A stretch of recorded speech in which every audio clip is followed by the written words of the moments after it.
하나님 우리 아버지와 주 예수 그리스도께서 은총과 평화를 여러분에게 내려주시기를 빕니다. 신약 성경에서 예수님에 대해 관통하는 것 중에 새롭게 하셨다는 것이 있는데, 여기서 새롭다를 뜻하는 헬라어 단어는 카이노스와 네오스입니다. 카이노스는 주로 완전히 새롭게 된 것을 의미하고, 네오스는 점차적으로 새로워지는 것을 의미합니다.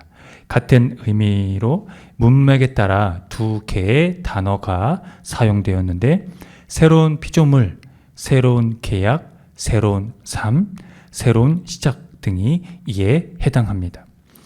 오늘 설교 본문을 통해 이 단어가 가리키는 의미를 살펴볼 텐데요.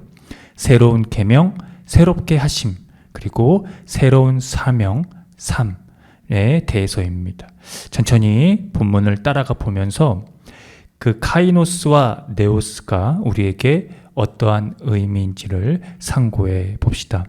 먼저 새로운 계명에 대해서 보겠습니다. 오늘 요한복음 설교 본문은 예수님과 제자들의 마지막 만찬 자리입니다. 이 단락의 큰 주제는 예수님의 떠나가심과 영광의 때의 도래인데요. 순환받는 예수님과 영광받는 예수님의 경험을 하나로 결합한 설명입니다. 예수님이 십자가에서 죽음을 통해 성취한 영광으로 인하여 그의 부활과 승천과 다시 오심으로 궁극적인 영광을 받게 될 것입니다. 이 영광은 예수님이 세상에 있기 전에 하나님과 함께 누렸던 영광으로 하나님의 영원한 본질을 다시 얻게 될 것이라는 의미입니다. 이때 예수님은 새로운 상황 속에서 제자들이 지향해야 할 지침으로 하나의 새로운 계명을 주십니다. 서로 사랑하라는 것이 그것입니다. 유대인들에게 이 계명은요, 그들을 존속하게 하는 생명과도 같은 것이었는데, 서로 이 사랑하라는 것은 그들에게 새로운 계명은 아니었습니다. 왜냐하면 구약 여러 곳에 핵심으로 나타나기도 했기 때문입니다. 그런데 예수님은 여기서 서로 사랑하라를 왜 새 계명으로 그렇게 말씀하셨을까요? 그 새 계명은 이것을 전제로 하기 때문에 그렇습니다. 내가 너희를 사랑한 것 같이가 그것입니다. 본 단락의 맥락에서 예수님의 사랑이 특징적으로 드러난 행위는 예수님이 모든 제자들의 발을 씻겨 주신 일입니다. 여기서 모든 제자들은 가룟 유다까지 포함된 것을 기억하면 되겠습니다. 예수님의 이 전체 사역을 상징하는 이 종의 행동이 비춰진 것인데요. 하늘에서 오신 분이 종의 모습으로 제자들을 섬기신 것입니다. 즉, 제자들의 발을 씻겨 주시려면 예수님은 자신이 종에 불과하다고 여기셔야 했다는 의미입니다. 그 종의 모습은 십자가에서 죽기까지 순종하신 것에서 절정을 이뤘습니다. 따라서 내가 너희를 사랑한 것 같이 라는 그 계명을 돌이켜 볼 때 종의 행동의 이 결론은 예수님의 죽음을 가리키고 있다는 겁니다. 그렇습니다. 새 계명은 예수님의 생애와 죽음을 통해 주어졌다는 의미입니다. 그러므로 이 계명은 단지 제자들을 교화시키기 위한 것이 아니라 하나님과 예수님을 동시에 드러내기 위한 것이라 할 수 있는 것입니다. 다음은 새롭게 하심에 대해서 보겠습니다. 오늘 요한계시록 설교 본문은 새로운 세계에 대한 이상 묵시입니다. 이 묵시는 완전한 새 창조를 염두에 두고 있는데요. 그것이 바로 새 하늘과 새 땅입니다.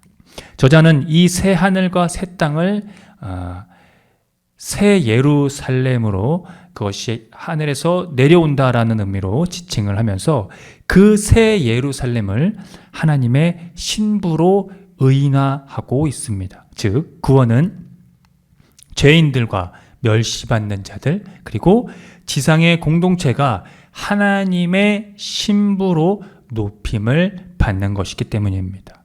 그때에 하나님이 함께 그들과 계심으로 일어나는 일들을 그가 그 환상에서 서술하고 있는데요. 그들의 모든 눈물을 그 눈에서 닦아주시고 다시는 사망이 없고 애통하는 것이나 곡하는 것이나 아픈 것이 다시 있지 않고 처음 것들이 다 지나갔다는 것이 그것입니다. 저자는 이 일에 대해서 만물을 새롭게 하심이다 라고 말하고 있습니다. 하나님의 성 예루살렘은 이 에덴이 회복되고 타락으로 초래된 결과들이 완전히 해소된다는 의미를 가리키는 겁니다. 결정적으로 이 묵시는 구약 선지자들의 묵시를 기인하고 있습니다. 묵시 문학적 이 전통 속에서 이미 이 개념이 현존하고 있다라는 것을 의미합니다. 앞서 말씀드린 이 카이노스와 네오스의 뜻과 정확히 일치하고 있는 것이죠. 마지막으로 새로운 이 사명, 그 삶에 대해 살펴보겠습니다. 오늘 사도행전 설교 본문은 최초로 이방인을 개종시킨 기사입니다. 베드로가 예루살렘에 올라왔을 때 유대인들에게 핀잔을 들은 일이 있는데요. 베드로가 할례를 받지 않은 사람들과 음식을 먹었다는 것이 그 이유였습니다. 이에 대한 베드로의 설명이 오늘 본문의 주 내용입니다. 그 내용을 설명하면 다음과 같습니다. 베드로는 기도 중에 환상을 보았습니다. 하늘에서 내려오는 큰 보자기 같은 그릇이었는데 그 안을 그가 들여다보니 4발 가진 것과 들짐승들과 기는 것과 새들이 보인 겁니다. 그때 베드로에게 그것을 잡아 먹으라는 소리가 들려옵니다. 베드로가 정결하지 않는 것은 저는 먹을 수 없습니다 라고 답변을 하자 하나님이 깨끗하게 하신 것을 네가 속되다고 하지 말라는 음성이 들려왔습니다. 베드로는 이 환상을 3번 반복해서 보았습니다. 3번씩이나 이렇게 반복되었다 보니 베드로는 아마 이 환상에 대해서 무슨 의미인가라고 고민을 하게 되었겠죠.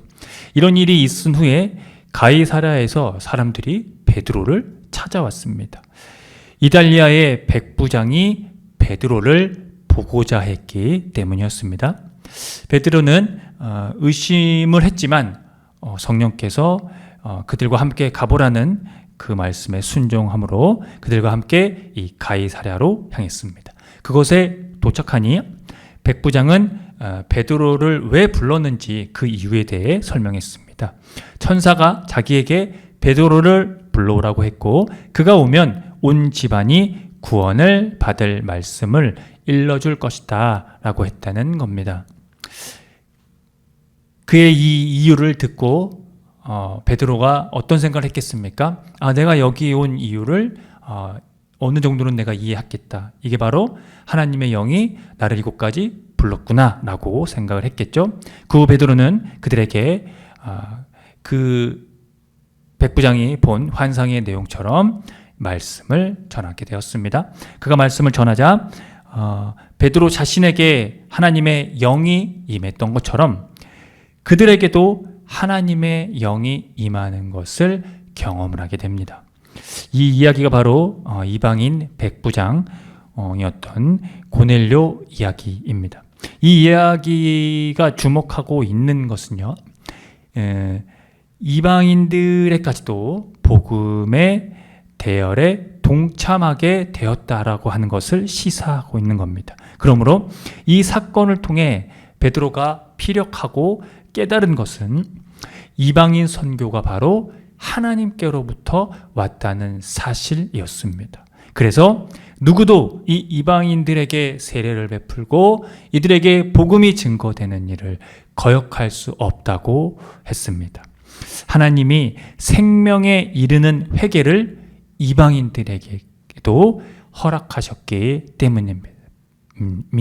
그래서 베드로는 그것을 깨닫고 이 초기 기독교 공동체에서 아주 중요한 이 사건을 그가 최초로 경험하게 된 겁니다. 따라서 이 사건은 그리스도인들이 부정한 음식을 먹을 수 있다는 것이 아니라 이방인도 이스라엘과 똑같이 회개할 수 있는 사람들이라는 것이 핵심입니다. 바로 이것이 초기 기독교 공동체의 새로운 사명이자 삶이었습니다.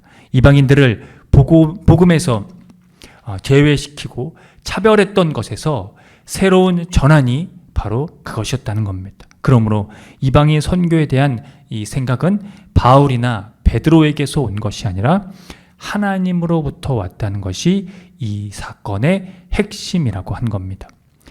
그러나 그동안 그리스도인의 모습은 어땠는지 한번 생각해 봅시다. 그리스도인이라고 자처하던 이들이 서로에게 대했던 모습에 부끄러워 몸서리치지 않을 수가 없습니다.